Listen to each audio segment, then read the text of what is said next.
TAG 49s.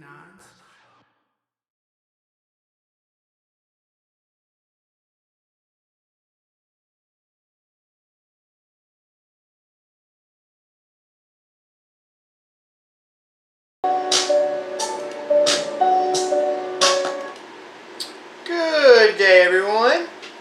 So, today I just kind of wanted to do like a little bit of a story time.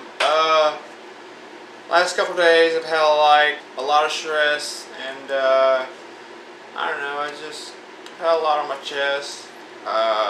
Been going through a lot, but I don't know. I just figured I wanted to do a little bit of a story time kind of deal. When I was a couple months old, my dad decided that he didn't want to be with me or my mom. To be completely honest, when I look at my childhood, I only remember seeing him a couple times. Not much. He wasn't much of a father, I would say. When I turned 5, my stepdad was shot and killed in our home. And a lot of the evidence doesn't point to my mom, but because it was me and my mom, you know, things happened. She got railroaded, she got sent to prison, and then I got sent to be with my dad. My thing about my dad is, when I first moved in with him, he pushed me off with my stepmom. He didn't care about me, he cared about his job. And to me, it's how I came up with a lot of the theories I come up with. If anybody's listening to my music, I have a song, it's Make America High Again. And I point out that a lot of police officers are blind. And what I mean by that is when a police officer sees something bad, it's in their memory. You know, they don't go to calls where a police officer shows up and somebody hands them a box of donuts, a piece of pizza, a pie. I mean, yeah, you have that, but you only have it on 1 out of like a million calls. So those other 999 calls, you have rapes, you have child abuse, you have robberies, you have assault, you have shootings, you have drug dealings, you have, I mean, you name it. So you have a cop that goes to 20 of these calls. What do you think the 21st call is going to, what they're going to think? So at the end of the day, they tend to see the bad before they see the good. The problem with my father is he never knew how to turn the job off. He didn't know how to just press stop. Anytime he talked to me, anytime he talked around me, all I heard was a police officer. I never heard a dad. I've never had a dad.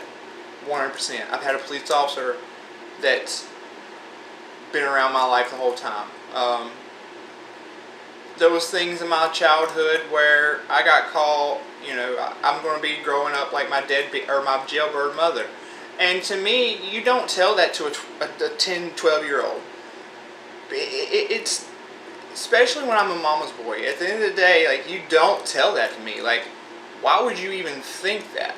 And then on top of that, it's like, you know, he fought with my grandparents and they had to take him to court just to be able to see me. Like, how do you keep a child from their grandparents who they love, who loves it, or, you know, they loved me? How do you do that? Like, I knew my grandparents loved me, and one time, I think I was like 8, maybe 7, they came over on my birthday. My birthday, mind you. They gave me my birthday present, they said hey, and my little cousin was there. My dad woke up because, you know, he had worked the night before on his shift, and he told me to go to my room, and he told my cousin to go to the car. He then proceeded to cuss my grandparents out, threaten them, and, you know, throw his badge into the mix, saying that if they showed up, he would have them arrested. And if they didn't leave right away, he was going to arrest them. You don't abuse your power like that. And then it's one of those things like, police officers are allowed to go over the speed limit, and police officers are allowed to stop, traffic lights. Because at the end of the day, we don't know what kind of call they're going to. If they're going to a domestic violence call, you can't run lights and sirens, because the moment that the abuser hears those lights or hears those sirens or sees those lights, they could then do damage to that victim. So running no lights and sirens is normal. When they approach a stoplight, they have to twerp and hit their lights. But for the most part, they don't have to run lights and sirens to speed. Fire department does, the ambulance does, but police officers don't. And for me, I kind of understood that, but when he was in his personal vehicle, he still sped. Because he knew if he got pulled over by a local police officer, they were going to let him go. To me, that's still abuse. You're abusing your power. Whether you're not on duty, you're a civilian. Follow the law. So for me, I've always disliked the police department because of that fact. When I went and got my EMTs and I learned more about emergency vehicles, I did learn more about the whole they're allowed to push it in a police vehicle, not when they're in a civilian vehicle. It's a little bit of a difference. But that's not the main part of my story. My biggest thing is once my grandparents fought to get me, just to be able to see me on the weekends. Once a month they would drive me to Raleigh to see my mother. To me, I love this because I love my mom. I wanted to see my mom. Going to school, like, I didn't care. Like, if someone asked me where my mom was, I straight up told them my mom's in prison, I love her, blah, blah, blah. And, some people, I wouldn't say picked on me, but some people, but for the most part, nobody really poked about my mom being in prison. I always got picked on for being overweight, wearing, cheaper clothes, which my dad was a full-time police officer, had a great paycheck. My stepmother at the time, which was his third wife, my mom was his first. His third one, she was a manager at Shoney's. And instead of letting me go see my grandparents when I was out of school, he made me go to Shoney's and sit there. What happens when you're at Shoney's and you have nothing to do as a child? Yeah, the breakfast buffet. You guessed it. But the thing is about all that, he didn't care that I was sad. He didn't care I was depressed. He just cared about him and his Social Security check that he got from me living there every month. But when I got older, or whenever I started going to see my mom, he took my grandparents back to court to prevent me from seeing my mother, or prevent them from taking me to see my mother. He didn't feel it was right. Judge pulled me in the quarters. He asked me a couple questions, and he came back out simple and blunt, looked my dad straight in the face, and this was kind of whenever I started liking the court system per se. He looked at my dad straight in the face and said, "The child wants to see his mother. You can't prevent him from seeing his mother. 100%.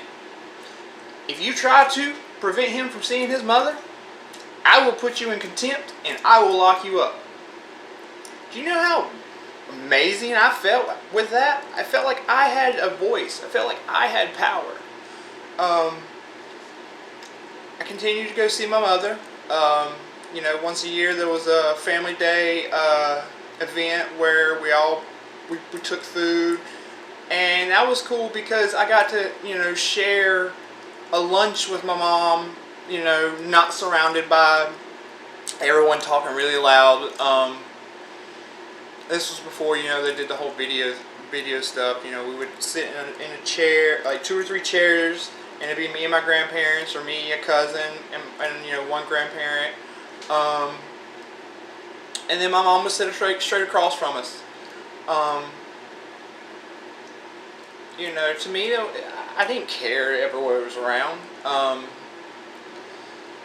And then my mom started to help with a new program. It was called The Match, Mothers and Their Children. And for me, like, I loved Match. I went there once a month. I got to see her for like 2 or 3 hours. We played you know, board games. There was a little kitchen we could cook. So, you know, I actually got to spend real time with her, and I got to do that from when I was 12 till I was 18. I was actually one of the first kids signed up, and I was actually one of the first kids to graduate, per se. Because once I turned 18, I was no longer a child, so I wasn't part of the Match program. Shortly after, you know, my mother no longer wanted to be in Raleigh, but while she was in Raleigh, she got her bachelor's degree in business. She did all kinds of associates stuff, a lot of trade stuff. She read books. Like, my aunt has books and books that she sent home, like super lots of books. But that wasn't the thing that stands out the most. Anytime that I went to prison to see her, there was so many other women in there, and all they would do is just talk so great about my mother. And even you know, even some of the correctional officers, you know, like during family day or whatnot, they would walk up and they would meet me.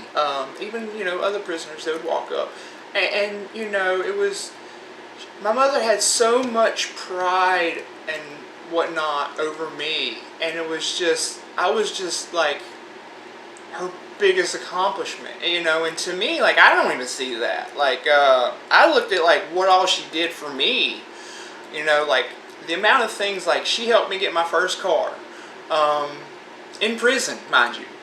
My dad never did that. How does that work? How's a police officer with a Social Security check and multiple incomes can't even help his child get a car? Still this day, he's never helped me. Right now, I have no car. So, you know, for me, my mom did way more for me than he's ever done in his whole life while she was in prison. So, you know, to get your college degrees and everything, to battle cancer twice, you know, the second time got her, but for me it was really hard because I always wanted to help her and I never could. And it took a long time for me to really understand that everything happens for a reason.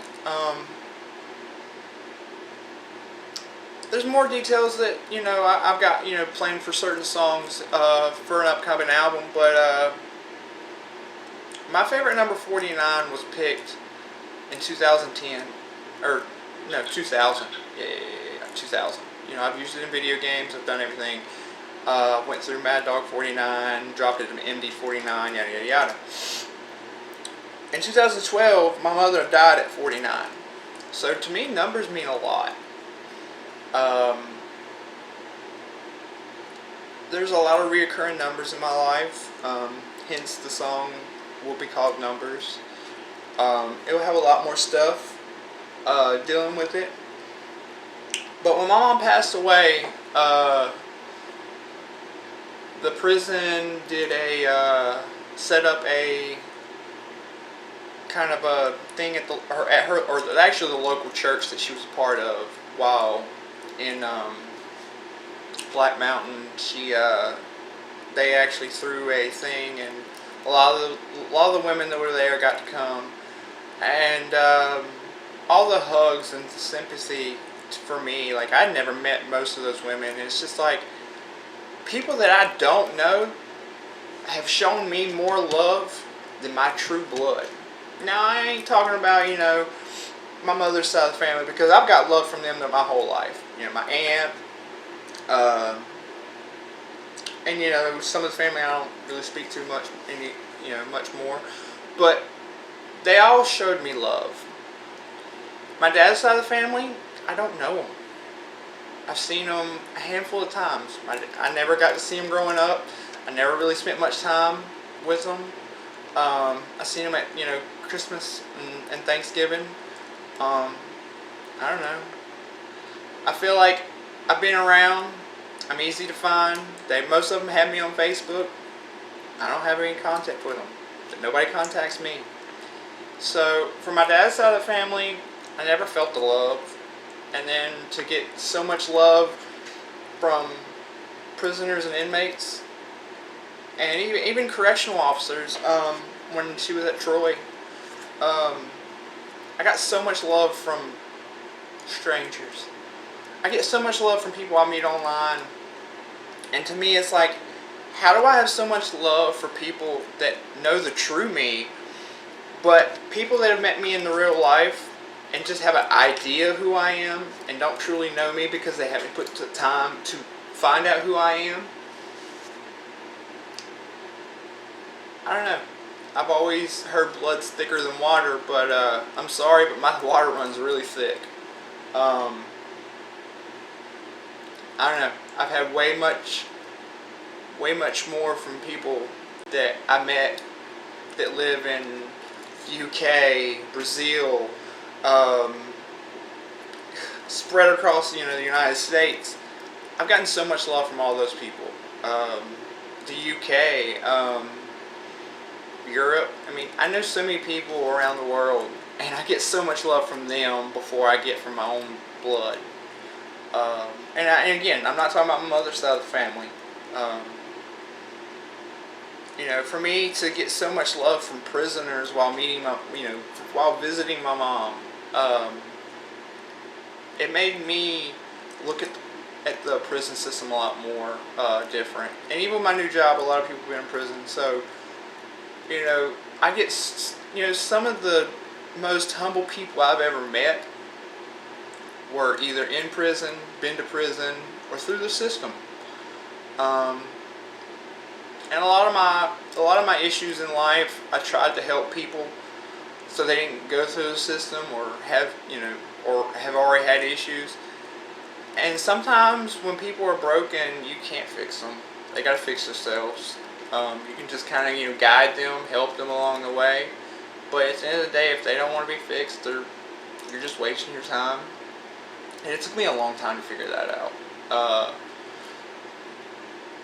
I would say I would have a lot to thank to the person that I met 2 years ago. She showed me a lot, and I pushed her away with a lot of my traumas, and I did a lot of damage. And I don't know, here recently I've noticed through my healing that where I screwed up, and a lot of my problems from dealing with my dad's side of the family, and a lot of my resentment, and a lot of my depression, I know where it streams from, and I know where it started, but that's just part of my life. I can't change my past. I can't bring my mother back. Can't bring my grandparents back. To me, I live alone. It's me, my two dogs, and I still have my relationship with my aunt. I don't really speak to cousins. They've all kind of went their own lives. They've got kids. Well, my one cousin, she doesn't. But she lives. She don't live close. But at the end of the day, I don't hate nobody. I only keep people in my life that better my life. I only keep people around that uplift me. I don't keep people around that put me down. I don't keep people around that have bad energy towards me or things in my life. Because at the end of the day, I don't have time for all this energy. I want to be happy. I love myself. And to continue to love myself, I had to remove certain people. My dad was one of them. I tried. He was very judgmental, and I couldn't have him in my life. He's very toxic. He doesn't understand what he does. He doesn't understand what he did, and he still does it. I can't. I tried multiple times. A lot of people told me, "Hey, give him another chance," and I did. I was at Applebee's, and there was a lady who she actually works for one of the local radio stations, and I was. It was in the very, this was probably like 3 years ago. She told me that I needed to reach out and forgive him, and I did. And instead, he was very judgmental about a Arabic person, and I really didn't like that. You should never judge somebody based on their religion and skin color, and I didn't like it. And then whenever he started to tear apart parts of my life and talk down about him and his fourth wife, they wanted to proceed to talk bad about my house that I live in. Something that my grandparents, my grandfather pretty much somewhat left for me. I mean, there's some legalities, but that's a different story. My grandparents did so much for me, and then you want to talk bad about it. You've done nothing for me, and then you want to talk bad about the people who did stuff for me, talk bad about things that they've gave me. Bye. 100% goodbye. I don't need it. You don't deserve me. I know my worth. Sorry. This is part of my healing. I removed you from my life for a reason. And for everybody that I still talk to, and everybody that I still love and I show love to, y'all get his love. He don't deserve it. Y'all get it. Everybody online, everybody that supports me, everybody that likes these videos and hits subscribe or does something, I love all of y'all for so many reasons. Because y'all don't put me down. Y'all don't do all this other stuff. I don't care about trolls. I don't care. Y'all can talk crap all you want. Guess what? My energy is not for y'all. I'm going to keep pushing my energy over here for all the people that do care. So, at the end of the day, I love each and every one of y'all. For everybody that's either been part of my gaming communities, a part of my businesses, listen to my music, watch my videos, like, subscribe. Any of y'all, I love you. 100%. I hope y'all know that. I love each and every one of you. For everybody that doesn't, I don't have energy for you. Goodbye. And for everybody else, have an amazing day because you're beautiful. I hope you tell yourself that, because guess what? I don't care what people say. You are perfect exactly the way you are. No, you should never change for anyone. Don't let anybody say that you need to change. Just love yourself.